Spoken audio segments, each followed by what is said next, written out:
Balkans are infuriated by the migrant crisis, which has pushed the region into instability for years. The Western Balkan Route, which is one of the main migratory pathways into Europe, is active once again. And hence, the member states of the European Union are restricting migrant entry into their countries. As a result, the Balkans are getting bottlenecked by migrants. But not anymore. The region is now more furious than ever, and hence they are vehemently expressing their discontent against the migration assault. Furthermore, they might have just got the required assistance from a major Euroskeptic ally. Hello and welcome to TFIGlobal, the foreign affairs and geopolitical analysis arm of TFI Media Group. I am your host Manu. Let's begin.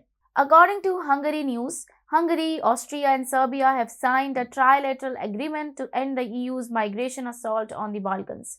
Reportedly, the trilateral agreement with Austria and Serbia is to beef up Balkans' border security. The three countries met in Belgrade to sign a memorandum of understanding on the issue. The three countries hope to send a strong signal to Brussels.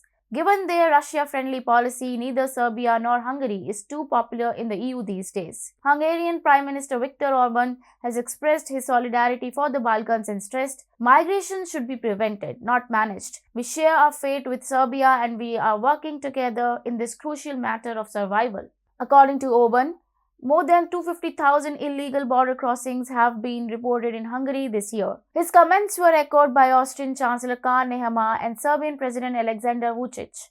Reportedly, Karl Nehammer stressed, "We have come to the point where individual EU countries are looking for new forms of partnership outside what is possible in the EU. The EU's asylum system has failed."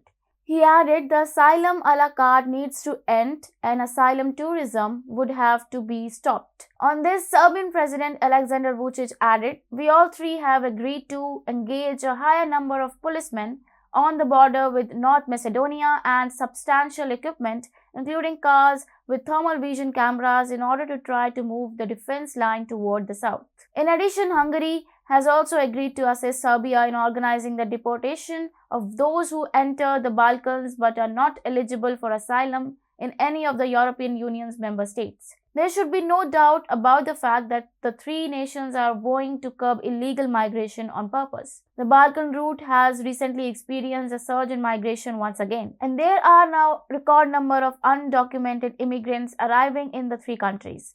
One of the countries that suffer the most from the invasion of migrants is Hungary. Both refugees and undocumented immigrants from Serbia arrive in Hungary. The only way to stop this, in Orban words, is to say there is no crossing over our borders. The three countries regard themselves as on the front line of the Western Balkans migrant route, and hence they want to end the migration once and for all. Additionally, the timing of this memorandum by the three countries coincides with the rise in anti-Brussels sentiment in the Balkans. In response to the recent migration wave, numerous EU nations have reimposed border controls, which has prompted neighboring states to follow suit. A few days ago, Slovenia also reintroduced checks at southern crossings with Croatia. Orban is once again stoking anti-EU sentiments and openly challenging the EU as whole. The same appeal that EU membership had for the Balkan states was used to entice them to join NATO. They were promised prosperity and peace. However, all they have received from Brussels are immigrants and unwanted interference. The influx of migrants from the Balkan route will finally come to an end because the plan of Viktor Orban to block the borders. Hungary is now in charge of setting the mood against the EU in the Balkans.